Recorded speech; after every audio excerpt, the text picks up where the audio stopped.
There are a lot of reasons Caltech physicist Randall Smith didn't recently announce that a rogue planet named Nibiru is going to destroy Earth this weekend, not the least being that Randall Smith of Caltech doesn't exist. That's the same reason, the doesn't really exist reason, that NASA spokeswoman Heather Cartwright didn't publicly confirm the fictional Smith's findings. And as for Nibiru itself, it ain't really either. Whether how big is Hurricane Maria? How big is Hurricane Maria? That's not the way the fever swamps in the more remote regions of the internet have it, of course. According to the stories bubbling up online, Nibiru is real, and it's a bruiser, a world with 10 times the mass of Earth. NASA has known about it for years but, surprise, has kept it a secret, according to the make-believe Cartwright. But the jig is up, because the planet is on a collision course with our world, and the end will come on September 23rd, or this Saturday. No word if it'll happen before or after the 3:30 kickoff of the Duke North Carolina game, but take Duke and give the points just in case. The end of the world theory, despite its high preposterousness quotient, has legs. Google Nibiru and end of the world and you get 1.27 million hits. NASA, as if it doesn't have more important things to do, has publicly debunked earlier Nibiru stories. Snopes.com, which gets out of bed in the morning for exactly this kind of silliness, has debunked this newest version of the tall tale. And yet there are still a lot of people out there sweating what's coming. There's no definite source of the origin of the current rumor, any more than there's been one for any of the uncounted end-of-the-world scares that have been coming along practically, as long as there's been a world to end in the first place.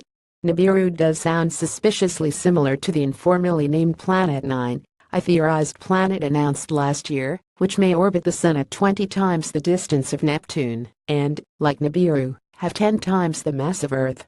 The possible existence of the planet was based on a well-conducted study showing that only the gravitational influence of a world with that mass and orbit could account for the behavior of a cluster of smaller bodies in the solar system, known as Kuiper Belt objects.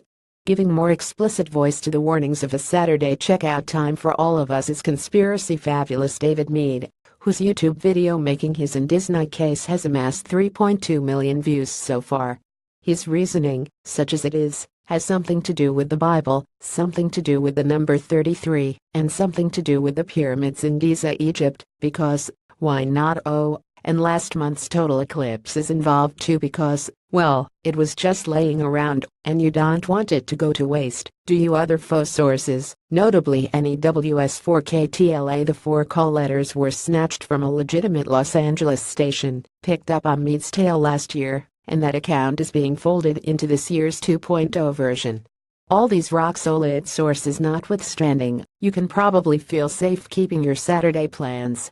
For starters, consider the size of the fanciful Nibiru. If a bit of protoplanetary gravel like Pluto could be discovered by an amateur astronomer in 1930 using the limited technology of the time, a marauding beast like Nibiru would have been spotted by telescopic eyes all over the planet, not to mention orbiting above it, long ago.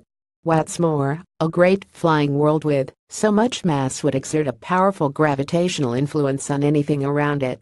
Send it tearing through the solar system, and it would scatter the planets and moons it passes like 10 pins. What's more, since Nibiru is said to have last passed this way just 3,500 years ago, barely an hour by cosmic standards, the solar system would not remotely have had time to rearrange itself into the orderly pattern of orbital wheels within wheels that exists today, and has in fact existed for billions of years. The solar system was here long before cat videos, Facebook memes and internet fruitcake selling internet hooey, and the odds are pretty good it'll outlast them all. The real planets can feel free to go about their business and have a pleasant weekend, and so can the rest of us.